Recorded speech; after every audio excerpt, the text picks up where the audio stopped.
Built in 1856, the Florence Bank is the oldest building in Omaha. It was built near the site of winter quarters where Brigham Young and his company encamped in Omaha on their way up the Mormon Trail. Winter quarters formed the basis for what would become the city of Florence, where the bank was built 8 years later. The bank was a wildcat bank, issuing its own currency before the U.S. had its own national paper currency.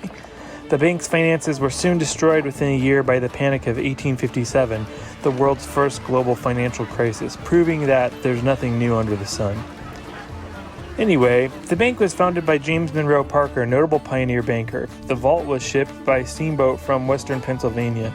And eventually the bank went out of business, and after 1860 it was used as a horse stable, a grocery store, an antique store, and the Florence Telephone Exchange, eventually reopening as the New Bank of Florence in 1906.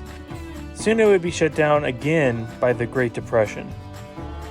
The architecture is an example of Greek Revival style, which from 1820 through 1850 was very popular in the U.S., representing classical ideals disassociated with monarchy.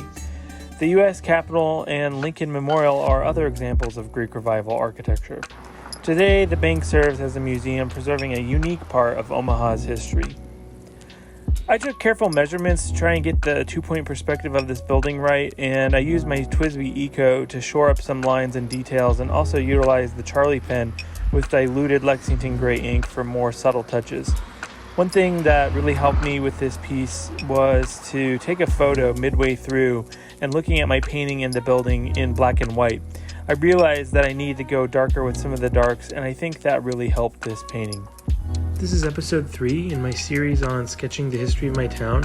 Click here to watch the series from the beginning, or here to see the previous episode. Hit like if you enjoyed this video, and remember, you have a voice that matters. Go be creative. I'll see you next time.